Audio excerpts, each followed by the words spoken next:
I think what we can start to do, just while we wait for Nick to join us, is let's do intros. So let's start with Namrata. Tell us a little bit about yourself. Please don't keep it dry and boring. So tell us about who you are, what you do, why you're excited to be here today. Hi, everyone. Very good to be here. I think I've spoken to every single CPO summit ever done now. So it's really exciting to be in this room again. So my name is Namrata. I'm the CPO at Into University Partnerships. We are a global education company. We work with the top 30 universities in the world, including the Russell Group in the UK. And something exciting, I just had a baby a month ago. So my baby's 4 weeks. So I'm in mat leave at the moment. Congrats. And I just thought of not canceling this because I'm really passionate about product. And I thought it's a good opportunity for me to get out of nursing for a bit. So here I am. It's a lovely audience. Nice to be here. Thanks, Nam. Okay, and then Nicholas, want to introduce yourself? Yeah, so hi everybody. So Nicolas. Nicolas. I'm sorry. That doesn't matter. Nick My works. mistake. French. I work for Utopia Music. So it's a music tech company and where we are processing royalty and basically helping the music industry get a little bit better with technology. Before that, I worked in the music industry for a while, SoundCloud, Native Instrument, this kind of company. And before that, location services and automotive. So I think I have a tendency of trying to insert tech into pretty old industry. So yeah, it's always an interesting challenge. We were actually discussing about that before the panel. So yeah, interesting to see where the conversation is going today. Nice. Thanks for joining us. And then Nick. Hi, I'm just Nick. So yeah, very nice to be here this morning. Thank you very much. My background is really in product design. As you can see, I'm formerly a Chief Product Officer at Popsa. I'm presently at a fintech startup. And Popsa was a digital photography company that actually has a kind of printed output. So a bit of a combination really between sort of digital and physical. I quite like that, and I've kind of touched on that a few times in my sort of work past. Previously in health tech, and came from a kind of agency background prior to joining startups. I think that's probably enough about me. Nice. Okay, so I love this panel because we have a lot of diversity, but we also have a lot of similarities. So if you think about all of you guys, you've worked in different verticals. As you said, some of them have been disruptive, some of them have been more forward-leaning. So this will be interesting. Let's start with, really quickly, I think it's always nice for people to understand product strategy exists, right? Because it's supposed to deliver on the product vision, and the product vision is there to deliver on the company vision. So maybe each of you can just kind of give me quickly, and we didn't really prep for this, but I'm going to keep you nimble. I want to know what your product strategy tagline is and how it's delivering against the company vision that you work at right now, if you can share that. And Nicola, you're going to start. All right, okay. I was already looking at you. Give me a little bit of time to think. Both look straight. All right, just to clarify. So the product strategy. So it's a little bit complex in a way that we are building platform, and that seems to be the silver lining in my career. I think it's a 5th or 6th platform that I'm building. And I mean, when I say I'm building nothing, right? This is my team who's building. That's the glory of the CPO, right? I think we give the direction, then we bring the right people on board, and we try to get out of the way, so they get the work done. But in a nutshell, what we are trying to do with Utopia Music is to close what we call the data gap. What is the data gap? Is like the music industry is extremely fragmented. It's very difficult for artists to get paid because there's a lack of transparency around the data. There's a lot of steps and data get lost along the way without going into the details. And we are trying to build the back end of the industry, so a very seamless and tech-driven, which is not the case today. Another thing we were discussing that seems to be obvious across, or that seems to be the case in many industry, where we want to jump from people and Excel sheets to AI, machine learning, and avoid too many handover and losing data along the way. So long story short, we're trying to build a back end of the industry where we can process royalty fast, and in the right way, so that ultimately the artist can be paid faster, they can be paid the right amount when they can be paid. Today, just to give you an idea, for an average artist, it's probably take between 9 months and 6 years to be paid when their music is consumed, if ever they get paid. Right? I won't get into the percentage of the artists who won't get paid, but that gives you the picture, right? So there's a lot of improvement we can bring, and we are a strong believer that technology can help that. So we're building a platform that helps that should become the back end of the industry, and then we can build a lot of application on top. So that's the strategy, and then I can go deeper into the strategy, but that's the product vision, at least. Well done. Yeah. Not even prepped. Okay, Nam, you. I want to start with a question. How many of you have ever done a university application in your life? Oh, ja. Everyone. That's great. So that's where the problem starts, right? Because higher education, especially university level, undergrad, postgrad, even PhD, it's never a one-click application. You have to write essays, you need references, a lot of things, right? And the financials and all of that. So into university partnerships, we deal with international students. So it's also kind of like a travel company in a way, because we bring people from different countries to UK or US, Australia, Canada, all these great countries, and to actually transform their lives. So our tagline is basically transforming students' lives. That's what we say, or transforming student outcomes, learning outcomes, right? So that's the vision, that's the mission of the company. Now, how we do that is of course very complicated. So the reason I was brought into this organization is to transform into, it's a pretty, I won't call it a legacy company, but it is because we work with higher education. We are obviously not the most tech savvy company in the world. So I was brought in to transform into a digital first organization where students, because some of our students are as young as 18 or 17. So we want students, and we're dealing with Gen Z actually. So we're dealing with Gen Z, but our technology is very, very behind. So I was brought in to actually transform the company, so that people can apply for university with as minimal clicks as possible. That's a huge remit. And of course, my team, myself, we are working, tirelessly on that.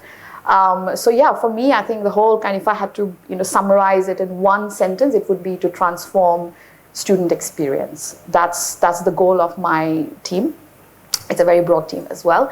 And every single thing that we do, it has to meet that goal. So that is my kind of mission and vision as a team. I love it.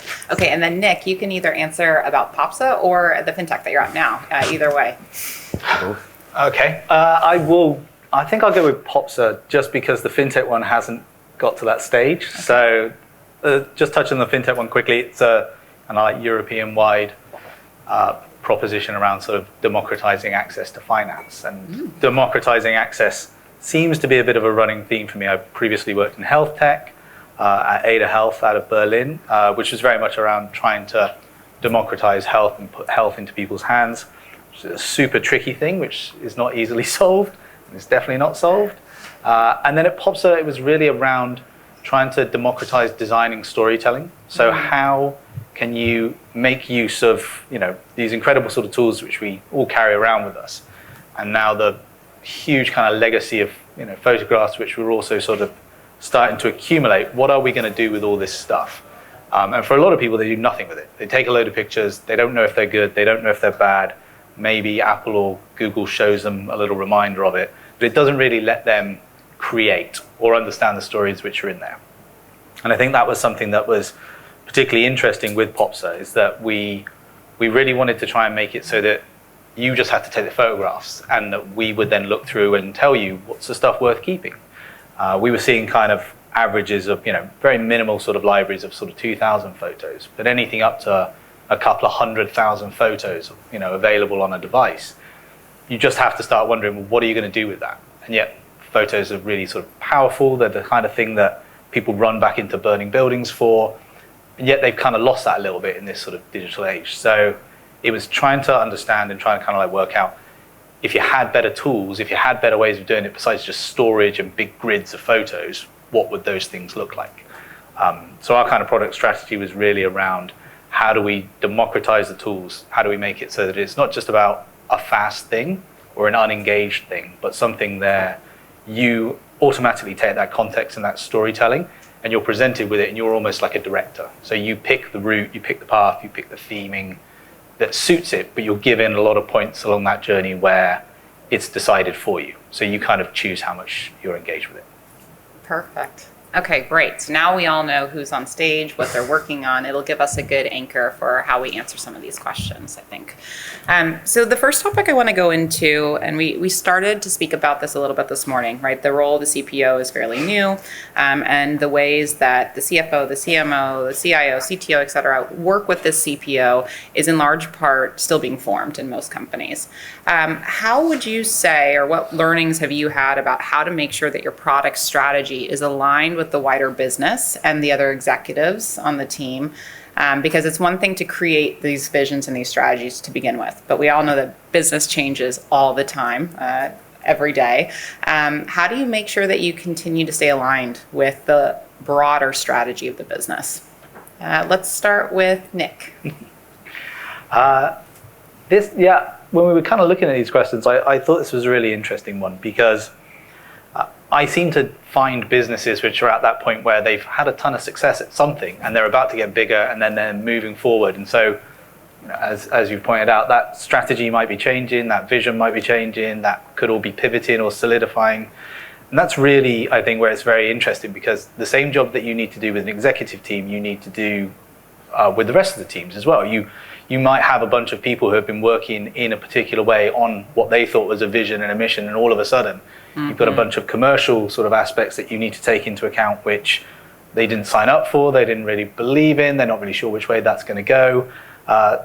And you kind of have to do this, I feel almost like the middleman sometimes, where you're having the discussions with the rest of your executive team around what actually are, the business objectives. What do we need to do now? What have we seen? What's this change? Sometimes investor driven, sometimes kind of like market driven.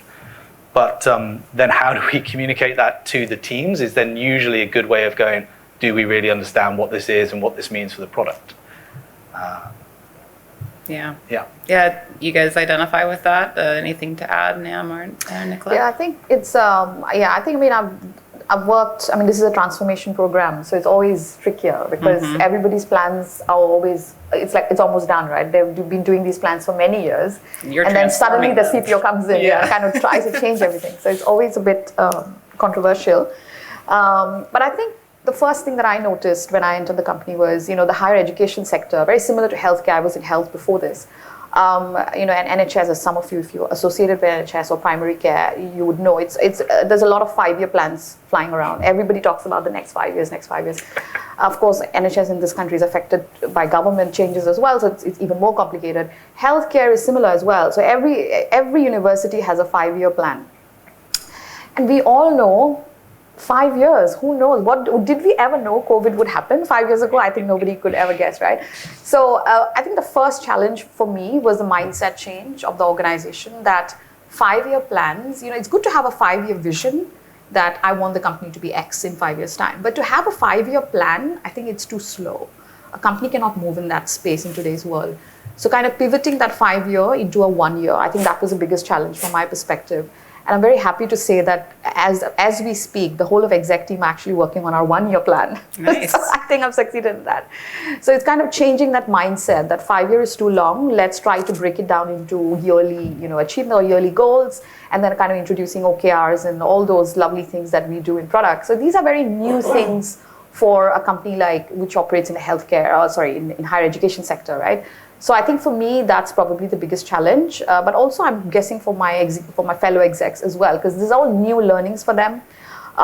So I've done a lot of product workshops with them. Like, for example, we did a session on the book Empowered and stuff like that, kind of introducing my fellow execs to the product world and how things are done.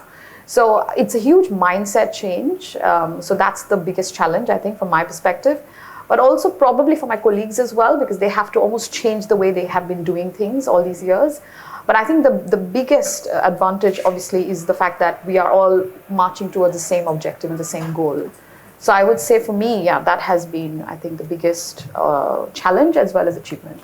Yeah. So far. Yeah. It sounds like, if I was to say it back to you, one of the things you're doing is you're breaking it down to be faster, and that's how you're keeping alignment with your team. Exactly. It's easier to be aligned over 1 year versus. Absolutely. Who has seen 5 years? Yeah. Nicola, what do you think? I'm quite pragmatic with that. I think the only thing that we can be sure of is like things are going to change, right? So when I build a team, when I put the strategy together with my team, that's always in the back of our head. Is like change is coming. So don't get too attached to a strategy, because I think one of the best or the grand philosopher of this planet, Mike Tyson, said one day, the strategy is great until you get punched in the face, right? And some of us got punched in the face recently. This is what's happening between COVID, between the economic downturn and all that. So if you're too attached to your strategy, you're just going to sink and die. That's the end of it, right? So I think we do strategy with my team and we think strategically because that's needed. But I always remind everybody, like, yeah, it's great to have a strategy, but also like 80% right is good enough, because strategy is a direction. It's not a road book, right? It's not going to tell you do A, B, C. That's not the role of a strategy. Strategy is exactly as you were saying, is align everybody, look in the same direction. How are we going to go there? It's going to change every single day. So I don't like spending too much time on building long deck or long document that give you the whole like do A, then B, then C, because that's wrong from the beginning. So keep it high stroke, big stroke, you know the direction we're going, and then let the people figure out how it's going to work. So I like to break strategy into small pieces, big direction, and then every team can work on what they are doing, because that's building a strategy is also the exercise of doing it is bringing the team together, putting more brain power into it, and it forces you to tell a story, to communicate, which is great for your personal development and bringing everybody on board. So it's a very important part of our job to give direction, but we also it's a very important part of our job also to keep everybody motivated and to educate everybody if they are not aware that things will change, and there are tons of examples, right? So that's a little bit the approach here. And in terms of aligning, I think, and that's an interesting thing, if you think about that from a product perspective, it's pretty straightforward. Like we're used to work in Agile, we're used to work on all that, so we have this mindset. Most of us have this mindset that things would change. We have new ideas. Ideas can come from everywhere. You don't have to own all the ideas. But then explaining that sometime to the rest of the exec can be tricky. Yeah. Right? So there's an education that needs to happen at that level as well. So I think for me personally, it's much easier to do that within the team than to do that with the company. And then you have another level of complexity, which I'm pretty sure you also are facing, is like, you always ask with your market, your customer, the people, like, what is your strategy moving forward? And then you cannot just tell them, it's going to change. Like, don't worry, like we're going to do that, right? That's not the way they operate. So there's a different way of getting there, and finding that balance is always very interesting. Yeah. I mean, I think there's like, we think about product people, right? We're supposed to be the evangelists for our product and the value that it delivers. But in some ways, I think, at least I don't know how you guys feel, I've experienced, sometimes I have to feel like I have to be the evangelist for product as a discipline. And I really hate that, because it's so easy to get preachy. So how do you approach exactly what you just said, Nicholas? Like it can be tricky to make sure that your executives, fellow executives are on the same page as you, right? And only to the extent that it's about delivering great outcomes together. How have you found it successful to really kind of build that evangelism, build that aligned vision, shared vision, versus like maybe what are things that haven't worked? Anyone think of anything that comes to mind? I think it's, I can tell you a funny story. So when I was interviewing for this role, my final interview was with our chairman, who's been a vice chancellor for many different universities for the last 15 years. He's a sir. I have never been interviewed by a sir. That was my first time. I didn't even know how to prepare for that interview. And of course, he doesn't know what is a product, and he's come from very different, he's an academic, right? He comes from a very different world. So he asked me that, this is a new role for our company. We've never had a CPO before. How would you explain, if you had to take one of my classes, undergrad students, and explain product management to those students, 18, 19-year-olds, right? How would you explain them? And I gave some example of platforms and things like that. So I gave a very simple example. I just said that we make things easily reachable. for people. So if you want to book a ticket or book something, we just make things easily done, in minimum intervention and things like that. So I don't remember my exact answer, but I gave a one-liner. Maybe it was a good answer because I got the job. But that is probably the most difficult explanation I had to ever give, because you have to explain these people who've never even heard about product, what a CPO does, right? And then even within the organization, companies who've never had a CPO before, and if you were the first one, it's always that education process, Tiyama, as you said, and it can be quite annoying sometimes, right? Having to explain what your job is. But I think what's happening is, if you look around us, every kind of old-fashioned, let's say, industries or companies or legacy companies, right? Everyone is moving into a product-led approach now, right? Some way or the other, or at least they want to.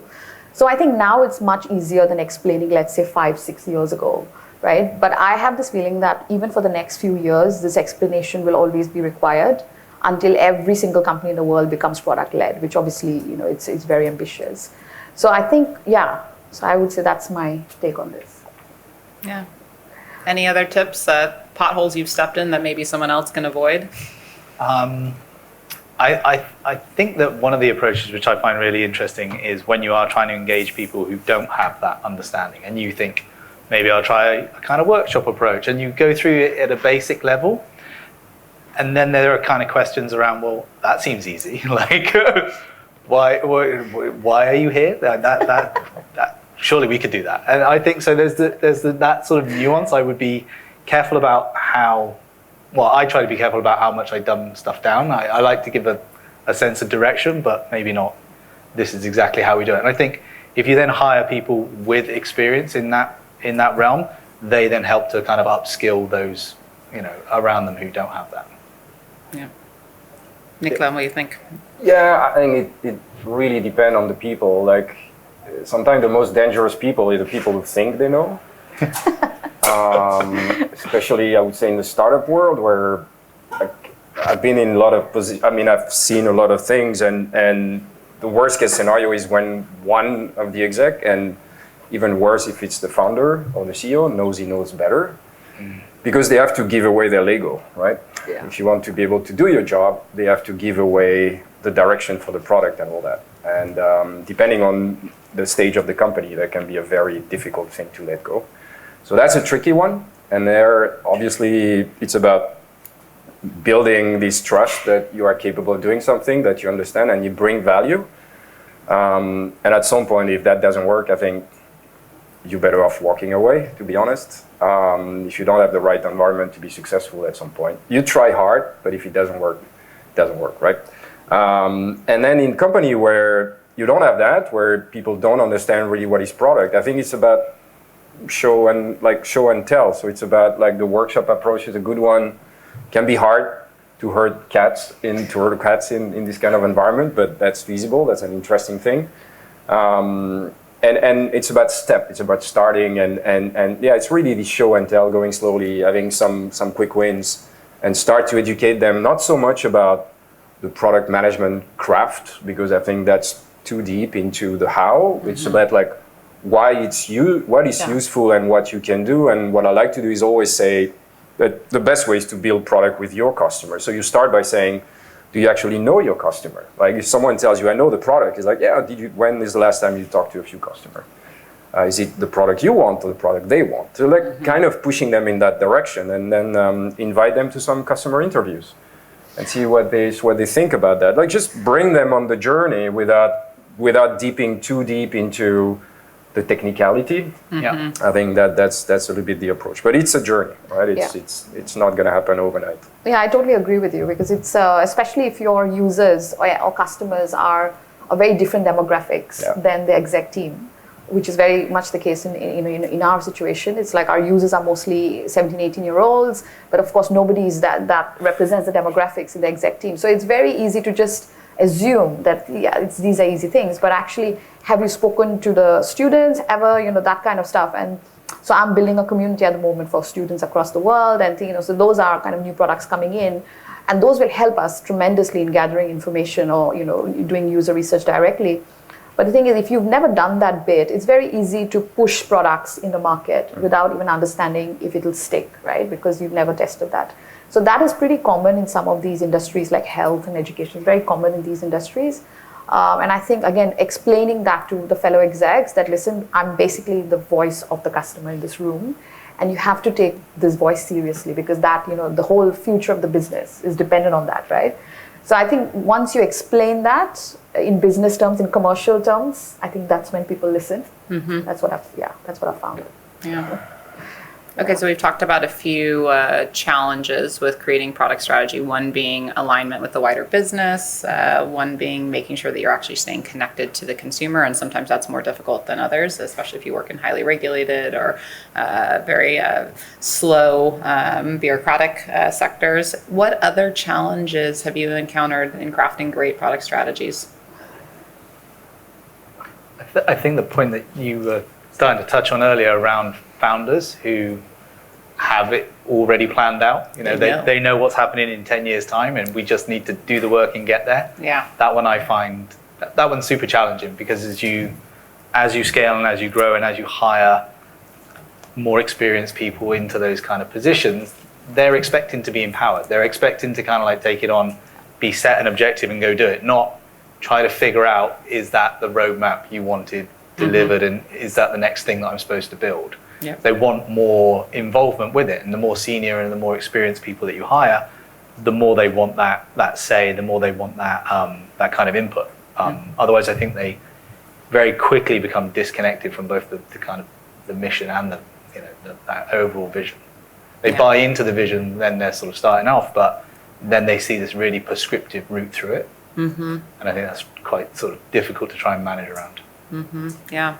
I think, for anyone in the room, like when you're interviewing for that next CPO role, like the questions of the CEO or the founder or the VC, whoever you're interviewing with, it's really important to understand what they expect from the CPO role or the head of product role, and what is the investment and the control that they're going to give to it. Because especially in a founder-led business, but just as likely, I can think personally of, I took a job where the interview was with the CEO and the venture capital or the private equity firm. They said all the right things, right? They even told me the budget was there, but in the end, I ended up walking away after a while because there wasn't really the appetite for the investment that was required to affect that change. And I think whether it's the founder who thinks that they've got the right ideas, or whether it's the CEO who thinks they've got the right ideas, the CPO role itself is still quite new. So they can think that they're bringing you in to lever growth, but then be quite uncomfortable with actually the control that they need to give you to do that.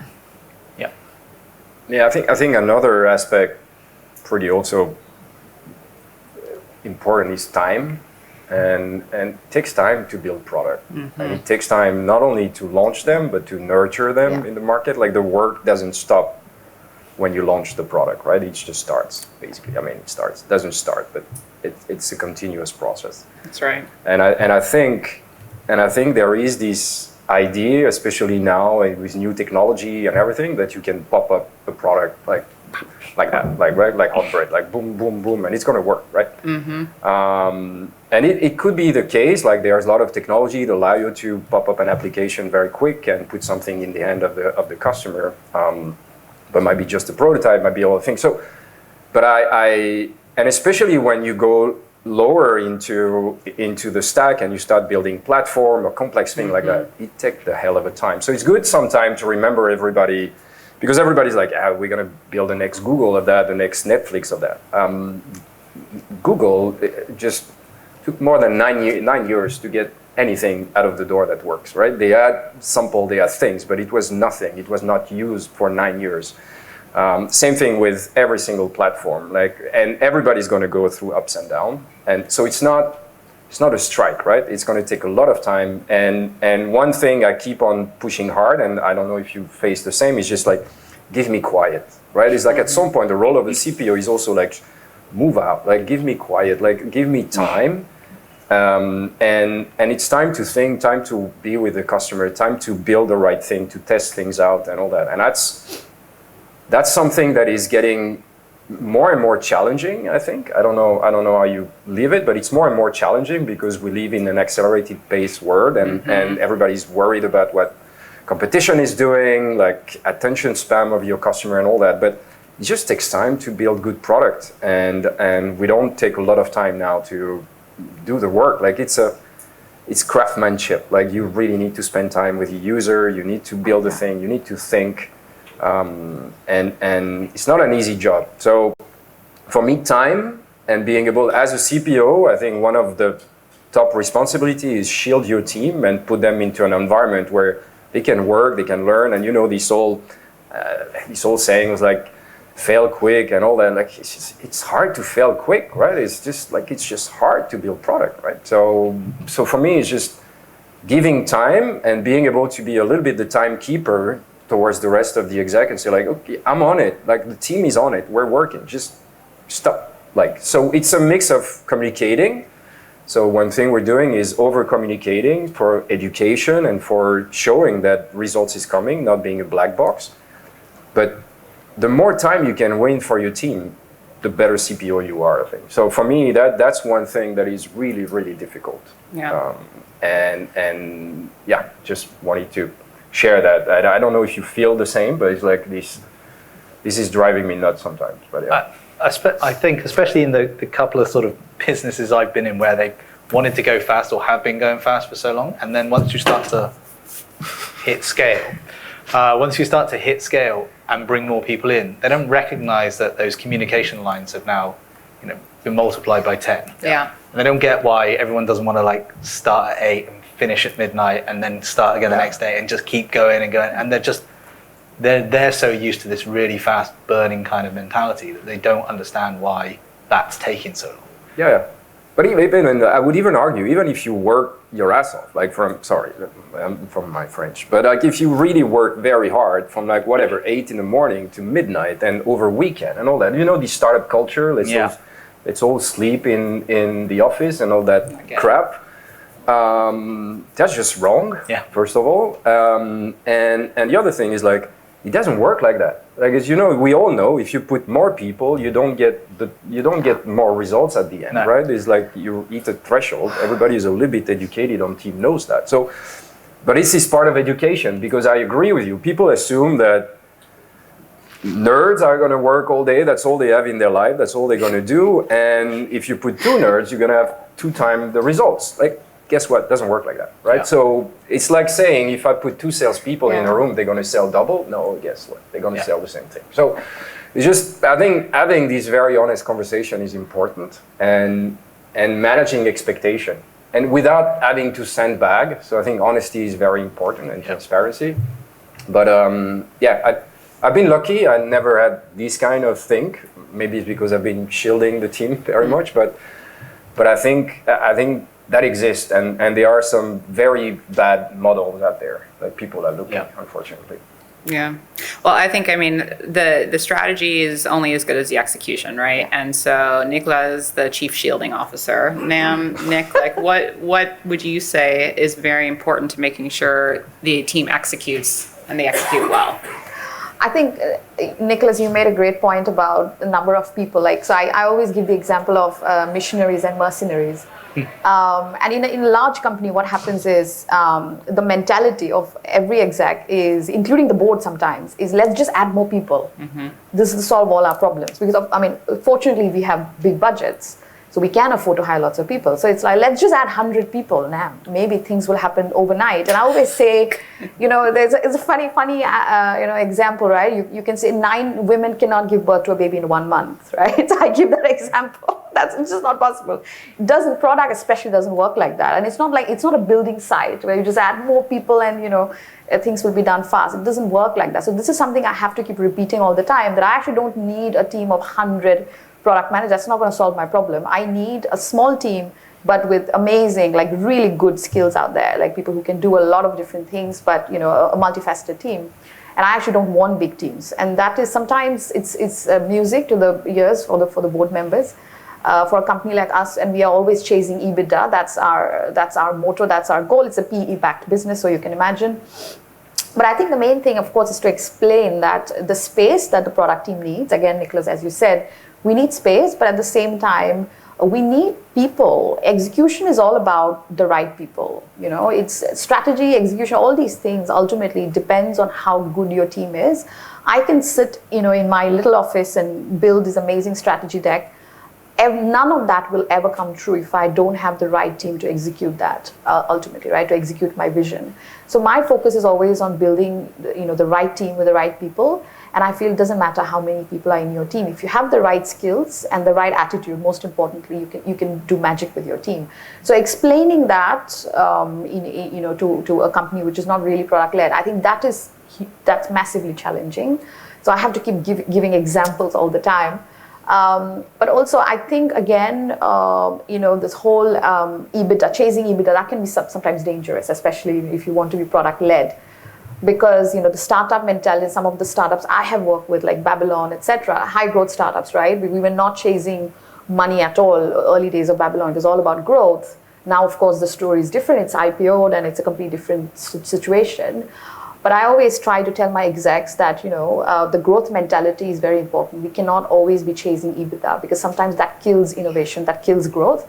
Because if you're constantly chasing profits, we would never invest on anything that is experimental, right? So for me, I want to do something with the metaverse now, because of course, my students, like 17, 18-year-olds, that's what they're excited about, right?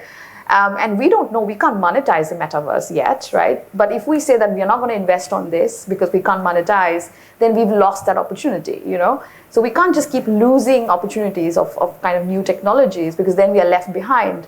So I think that making sure that the exec team, my fellow execs and the board understands that, I think that is a huge challenge. Because it again comes back to profits every time, right? So it's like you have to keep repeating yourself every board meeting that we have to chase growth. We have to, it has to be a balance. So this is something that I have found quite tricky in a company this size. And of course, as you said, startups have their own challenges. So that's different, right? Nick, you want to add anything before we go to the audience? Probably just kind of echoing, what both of you have said, that the shielding thing is really interesting. I often think of it, it's a good way to think of it, but I often think of it as kind of translation as well. Yeah. You're that buffer. Yeah. So when all that craziness is happening from an exec perspective, you are the buffer that then sort of filters it and makes it understandable, digestible, and then when the upward pressure is coming back through, well, we can't do this and we can't do that, you then have to refilter it to be like, well, this is actually, what it's like on the ground, and this is why that's different. And yes, I know you used to do this with a group of 3, but you're 60 people now, so you can't. So that translation role, I think of it as translating, because it's kind of both sides. Yep. Chief translator. Yeah. Yeah. And cheerleader. Yeah. All right, cool. So we've got about 8 minutes left for some questions from the audience, and it looks like we've got someone right front and center. So I think strategy can be a bit diffuse as a concept sometimes. There's a lot of literature about what makes a good strategy and bad strategy, but it can be a little bit abstract. Would like to hear what's your techniques, strategy to form a good strategy, and then how do you communicate that effectively to your teams and to the executive team? Don't go for it. Don't all go at once. I can start, maybe I'll just keep it very quick. Yeah, cool. I think it starts with the vision, even before the strategy. I think it starts with the vision first, which has to be very clear, very concise. Everybody should understand whether or not they are product people. And then you kind of break it down into the strategy. I think it's very important to make people, I think your audience understand that strategy, it's only what you think at that point in time. The strategy could change the next quarter, and we should be open-minded to pivot, as the markets change. But I think making sure that your peer group is heavily involved in the strategy, in the product strategy, I think that is very important. If you do it in a silo, it's bound to fail. That's one thing I've realized. Also keeping your sales teams engaged, your customers engaged, all of that is very, very important. So one thing that I have done in this role, but also in previous roles, is keeping our partners or customers, whatever you call them, completely aligned. So at the moment, my stakeholders are the universities, very different, very complicated environments these are, but then making sure that they understand what we are trying to do and what is the value they are getting. So they, as in ultimately, it's all about students. That's our main motto for everyone, for universities and for us. It's about transforming their lives and their experiences in a foreign country. So making sure that whatever thing I put in my strategy, and then of course the roadmap, which is the next step, every single thing has to ultimately align to that goal that we have. It ultimately making the life of the students better. So I think once you make people understand the value of why you have that strategy and what you'll achieve with that, things become much clearer. One other thing that I have noticed with strategy and roadmaps in general is people chasing dates. I'm sure it's happened to all of you, right? Like, again, that is one thing that I always try to explain, that when I'm talking about a strategy and then of course a roadmap, which is the next step, we are not promising you dates here. We can tell you about a certain quarter and this, that, but we are not promising you dates, because things change all the time. And so I think explaining and being extremely transparent with all of that, I think that's very important. And I have seen that once you explain the value to people, people do actually understand. So from my perspective, that is the approach I take, and keep things very simple. In larger companies, one thing you will notice is there's too many slide decks flying around. Everybody has a slide, like 50 slides here, 50 slides there. I actually try to keep my slides very minimal. So maximum 5 to 10, not more than that, because people switch off anyway after a certain number of slides. People don't care. So trying to make these things very, very simple, but also trying to make your strategy deck as well as your roadmaps completely reachable to everybody. Everybody should have access to it. So anything that you do as a secret or in a siloed, it will not get the buy-in. That's what I've noticed. So keeping things very open, very transparent, and making people feel part of that journey, I feel that's going to get you there. That's what I've done. Yeah, maybe building on that, I like to have a strategy in one pager. I'm not a big slide fan overall. It gets boring, as you say. Like everybody has one. Everybody's like, It's just boring. It's a design contest. And it's just like, I'm pretty bad at design. Sorry. So my slides are ugly. So I just write down, and it's not me, right? It's always like this. Yeah, so a couple of things. Super simple. I believe very strongly if you cannot articulate something in one sentence, like you don't know what you're talking about. So if it takes you 50 slides or worse, I've seen 300 pages to tell a strategy,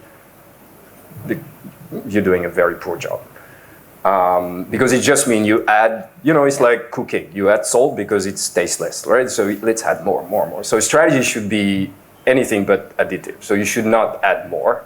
Strategy is about what is the most important thing and what are all the things you're not going to do, and being able to say no, and I'm not going to do that. So it's a good exercise, I think, to think, and it's very hard, by the way, to think what is your North Star metric. So what is the one metric that is really important, is going to change everything. And because it forces you to let a lot of things aside that you're not going to do. And that's very difficult in life in general, right? Nobody likes to make choices at scale. So I think one important thing, and we can talk about all those, how you get there. There's a lot of different methods, but like try to find what is the one metrics that is really going to change and really going to help you achieve your vision. And then on that, look at what are the 3 or 4 levers that can really have an impact on that metrics. And if you have that already, it gives you the right framework, and then it gives a lot of liberty to the team and freedom on how they're going to. I like to keep it at the levers, because then if you are very clear, these are the top metrics, this is the levers, then you can work with the team, and every team or every squad can start defining how do they contribute there. So I'm a big fan of KPI trees, very metrics driven, and because that pair very well with a vision that is more wordy and more aspirational. But then you need to bring it down to the ground. So I think a very high level vision, that's where you want to go, coupled with a very hardcore, like metrics driven, this is the metrics we need to move to be able to be successful. For me, that's enough for a good strategy. And then you can build a lot of appendix material about the data, the size of the market, all that. Of course, you need to do that work, but you don't need to put that in front of everybody when you're talking about it. So that would be, and then there's millions of methodology to get there. Workshopping and, as you say, working with your peers, with your team. I like to work with a small team first to get something and get people to react to something instead of starting from scratch. So these are just engagement methodology. And I think also one thing that everybody should put in the back of their head is like, there's no perfect strategy. Like you will always have an end goal to completely find holes in every single strategy in the world. Even the one we put like the Netflix and Gibble and all that thing, you can poke holes into that, right? And it's very easy in hindsight to say, oh, that was such a good strategy. right? It's like, it's very easy 10 years later to say like, we did so well. They screw up along the way, right? It's like, it's the other thing, like, everybody should be assured we're all gonna screw up, and it's gonna be very difficult because back to the beginning of the conversation, everything changed. So there's no way you can be right. So that's a safety net, right? It's like, there's no way you can be right in the long term unless you are damn lucky. So it's just about trying, doing, and keep it simple. I think there's no silver bullet. At least I don't know. If there is one, I'm happy to hear. But like, there's no silver bullet. Great. Nick, you want to add? I mean, there's not a lot to add to both of those. I mean, Mic drop moments. I think you pretty much covered all you need to know from this. Yeah, I think that line of sight, making it really transparent between, everybody should be able to understand that strategy. If you're getting a load of questions about it, if you are, getting, people newly into the business or people who have been in the business for a long time who can't really see themselves in that or understand why they're doing that, then, that's probably an issue. You kind of want to go back to that. Yeah, I was going to say, you have to build on this just from your design background, right? From a CPO as a design and head of design. What does design thinking tell us about how to do a good strategy? I mean, it's about, if you take it from that sort of design approach, you're obviously looking for that white space, right? You're looking for where aren't people, because it is the things which you're not going to do, but also the things which other people aren't doing, right? That's what you're looking for. Mm-hmm. So if you're taking that kind of like design-led approach, then that's what you're trying to get everybody on board with, everybody to kind of evaluate what we're doing against. And I think where I see strategy kind of failing is when it is just an unbacked up idea and it doesn't really fit and it doesn't make sense with what you said last month. And therefore, why are we doing it? And that's when kind of like that sort of rot tends to set in. Yeah. I haven't had that many bad experiences, honestly. But I had. But yeah. to your point, that you just don't get it right all the way along, and it changes. And yeah, the best that you can do is kind of say, this is what we believe, this is what we see, this is the space that we're playing in. Get that agreement. A small team works really well for that. Once there's that confidence, you can kind of spread that message and keep spreading that message until it's not right anymore. Yeah, I mean, personally, one of the mistakes that people make with strategy is they don't continue to question it on a regular basis. So, I mean, it's so easy to get like, okay, you can say it simply, you can explain it, and you're doing a fantastic job providing transparency on it, and you've thought about like, where's the white space and can we be number one or number two in that space? But then we forget to update and tell our teams how important that reflection and taking in the data is and challenging, are those assumptions still true? Is this the best bet for us still? I think that's another thing to add on to that. Okay, other questions? All right, you. Hey guys. I wanted to come back to sort of cross-functional working, and you guys spoke about it a bit before. I guess so I'm a growing company, 60 people or so, finally just got some different squads and stuff in place.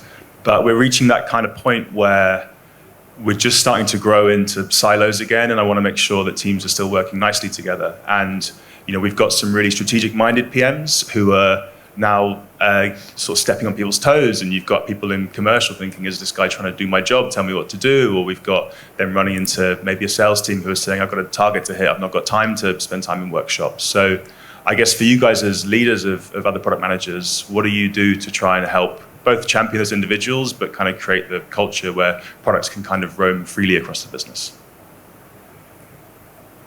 It's a tough one. I think product manager by default will always step on everybody's toes. Let's just try to do it nicely. So instead of stepping on toes, is just having conversation, challenges. But that's part of the job, right? The part of the job is you have your finger in every single pot, and as long as you bring value, I think you can like defend your position. It becomes tricky when you don't bring any value as a PM, right? And a very good PM who just don't bring the value because they are lacking the soft skill of that thing, or they don't engage the right thing, or they are heads down into doing their own thing, or they are a big believer in one point, but they cannot articulate it well or show and demonstrate it. So I think it's by nature of the role, that's what it is. And we probably have the same thing. It's at all level. Like if you're product leader, I think you step on the toes of everybody, right? It's just, that's part of you. So my only advice is try to do it nicely, and engage in conversation and challenge. And some people don't like challenge, but that brings us back to people know better or think they know better. And it's back to show and tell. So it's about, I think one thing to avoid at any time is my opinion against your opinion. And there are some PM who think, I think one thing that was really, I think, detrimental to the whole ecosystem is when we started saying PM are the mini CEOs of the company. That's just crap. We're not. Right, like nobody is a CEO. Like there's one CEO, and he's on top, and a PM is not a CEO. Like very simply, like no one reports into him, is not or her. Sorry. So I think this is wrong. So don't think about that. It's like I really think it starts when you hire to make sure that people are collaborative and don't fear to rub shoulders, but do it in a nice way. And then there are structure will help you doing that. But also, I'm a big fan of Venn diagram instead of like separate bubbles. If you think about your organization, so also a PM needs to be very humble. Like if you have a PM who thinks that all the idea needs to come from her, that's probably a big red flag.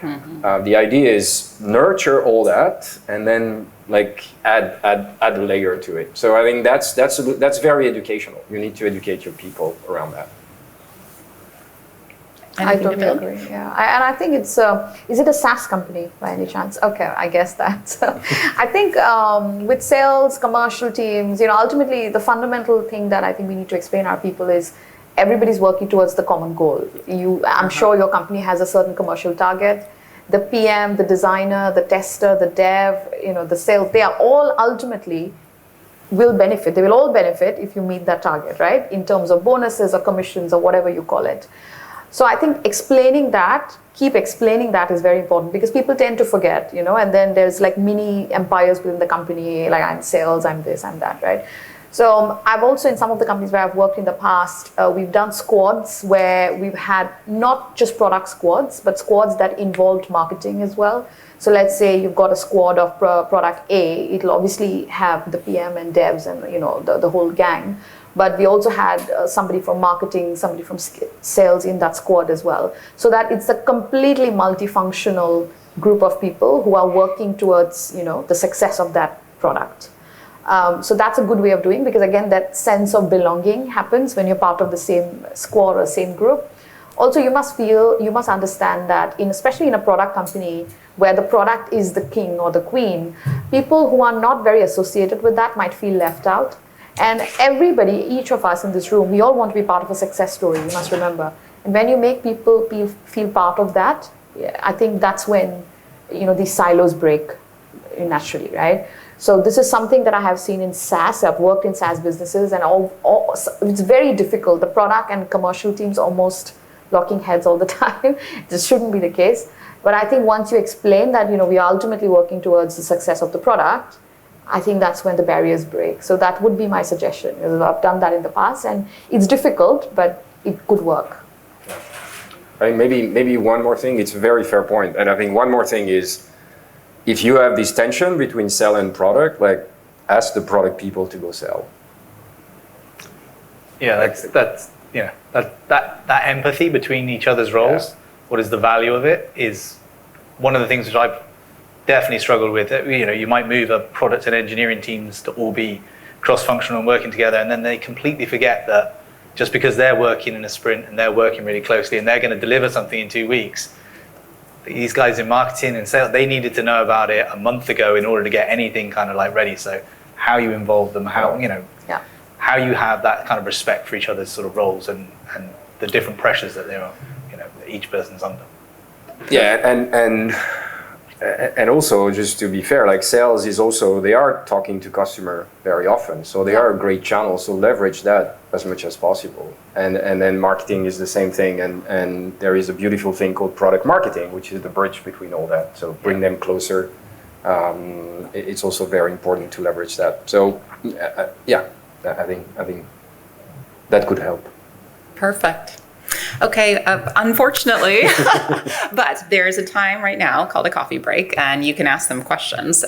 So hopefully you guys are enjoying this morning. Thank you for an amazing panel. Thank you. Thank you. I think that the three of you will be here during the coffee break. Is that right? Yeah. Yeah. Yep. So it sounds like you have a question. Please approach them. And what else? Okay, make sure that you're back in here at 11:45 and go forth and get warm drinks.